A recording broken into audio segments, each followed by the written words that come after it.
Today, we're going to look at the tongue, which is a part of the body that we use practically all day long, but which can be something of a mystery to us. Tucked away in our mouth as it is, it's difficult to really perceive what the tongue does and how it does it. So let's shed some light on this important muscular organ. The tongue is not just what we see when we look in our mouth. The root of the tongue connects to both the mandible, which is the jawbone, and the hyoid bone, which is the bone at the front of the larynx that is not connected to any other bone. That means most of the lower jaw is filled by the tongue. It also means that the tongue is very much intertwined with the larynx. Another thing to consider here is that the tongue is part of the pharynx. The pharynx, which is the passage from the back of the nose and mouth down the throat, is a tube made of muscles, and the tongue is one of those muscles. Earlier in this series, we looked at the idea of there being two modes of using the mouth and throat region: breathing and swallowing. We will examine in a bit more detail both of these with regard to the tongue. When you're swallowing food or liquid, your tongue will go to the roof of your mouth to shut off the oral cavity. This forces the food or liquid against the back of the throat, which will signal to the vagus nerve that you're going to swallow. The tongue filling the mouth is not just to force the food back, though. It also removes air from what you're about to swallow. We might imagine that it would be good to have air coming in behind the food, so that it can help force the food down the esophagus. But it really is a problem to swallow air. We don't want air mixed in with our food, so this function of the tongue is quite important. To swallow food, we don't want air pushing the food down. Instead, we essentially shorten the pharynx. The tongue and larynx go forward and up, and the esophagus opens. The food is then pushed that shortened distance. It goes through the sphincter at the top of the esophagus and into the digestive tract. Optimally, once the food is in the esophagus, the larynx and tongue go back and down, lengthening the pharynx again, and importantly, closing the esophagus. As I mentioned earlier, the tongue is connected to the hyoid bone, which is connected to the larynx. When the tongue goes up to the roof of the mouth, it will help pull the larynx and hyoid up as well. You can feel this movement if you simply put your hand on your larynx and swallow. You will feel the hyoid bone move forward and up.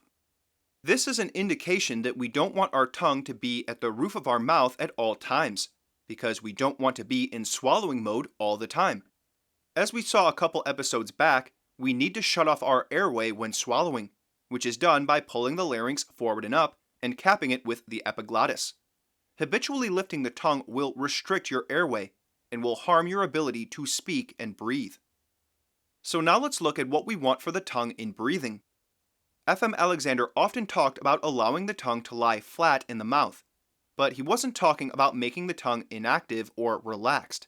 Our tongue is a very important part of how we speak, so it needs to be ready to move and needs to move efficiently when the time is right. If your tongue is at the roof of your mouth, you are not ready to speak, you're ready to swallow. Since we want the tongue to be able to act efficiently, we want to lengthen the muscles that make up the tongue. If we just pull the root of the tongue back and down, it's likely that we will pull the tip of the tongue back as well. If we want to lengthen the tongue, we can put the tip of our tongue against the back of the lower teeth, while we pull the root of the tongue back and down, which remember will also move the hyoid bone and larynx down. This will pull the tongue in two directions and lengthen it. We can also think about widening the tongue. If we pull the sides of the tongue up, we can depress the middle of the tongue and widen the tongue across the mouth. Trying this can help you realize what habits you have with your tongue. You may find that rather than keeping your tongue lengthened and widened, you habitually narrow your tongue and pull the tip back. As you work with your tongue, remember to keep the condition of your torso in mind. What's happening with the tongue is part of what is happening to the torso and the rest of the body. The habitual pulling back of the upper torso and head will be tied up with the movements you're habitually applying to your tongue. When we zoom in on a specific part of the body like this, we always need to remember that our goal is to coordinate the specific movements of the part with the general movements of the torso and the rest of the body. We can narrow our view to get acquainted with a certain area, but postural problems are all connected in a web, and often focusing in on one problematic area will not solve that problem, because the source of the problem is not in the specific area, but in the general coordination.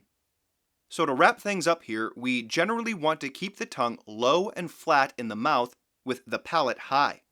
If the larynx is kept low, the tongue will be lengthened and widened in this configuration. We'll look at how to best keep the palate high in a future episode, but in the next episode, we'll look at the jaw.